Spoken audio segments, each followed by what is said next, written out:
Assalamualaikum warahmatullahi wabarakatuh. Sahabat Kelana Kampung ANU yang dimuliakan Allah.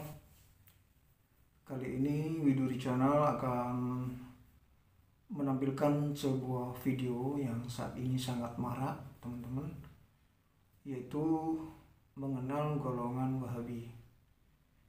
Tujuan saya, teman-teman, agar berhati-hati, terutama teman-teman Kelana Kampung NU, supaya berhati-hati dalam memilih lembaga pendidikan demi anak-anak kita ke depan.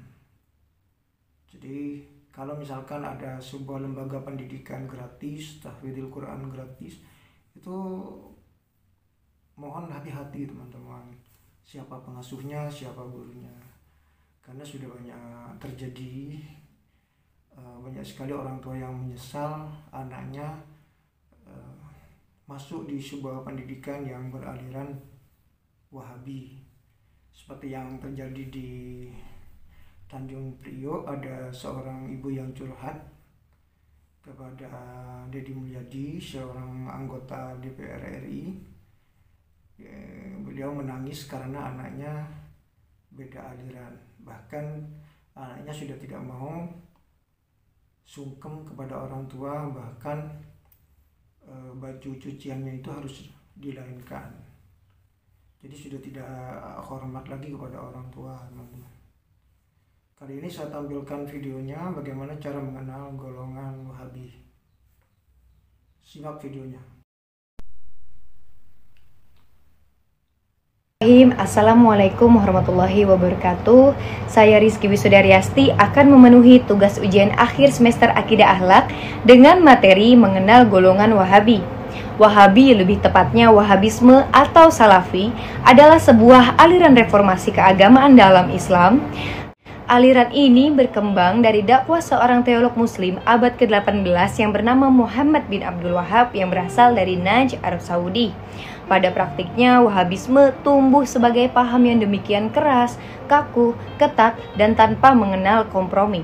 Pendukung Wahabi dianggap terlalu mudah menyerukan takfir, yakni memvonis sesama umat Islam yang tak sejalan dengan mereka sebagai muslim yang sesat dan kafir.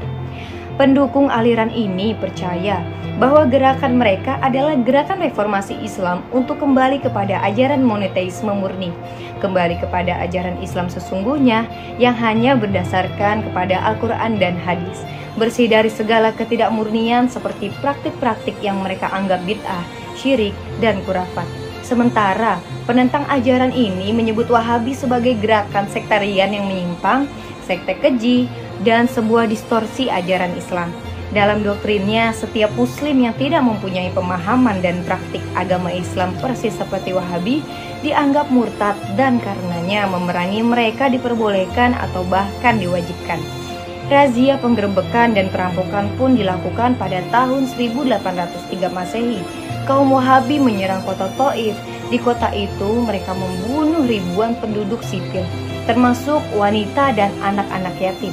Bahkan menurut Muhammad Muhsin Al-Amin, mereka turut menyembelih bayi yang masih di pangkuan ibunya dan wanita-wanita hamil, sehingga tiada seorang pun yang terlepas dari kekejaman Wahabi.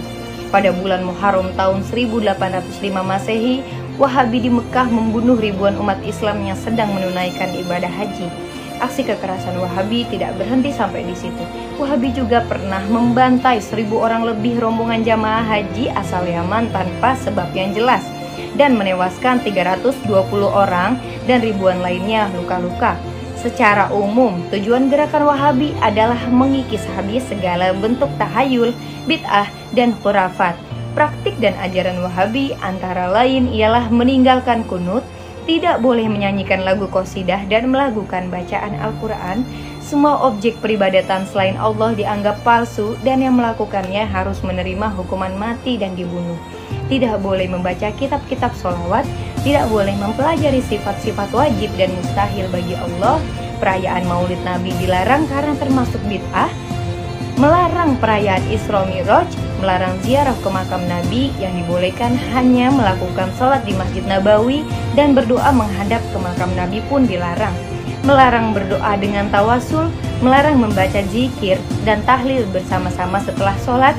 Imam tidak boleh membaca basmalah dalam permulaan surat Al-Fatihah, melarang ziarah ke makam para wali Allah, melarang menganggap taklid kepada imam mazhab adalah syirik, mengharamkan bacaan Al-Quran kepada orang yang telah meninggal.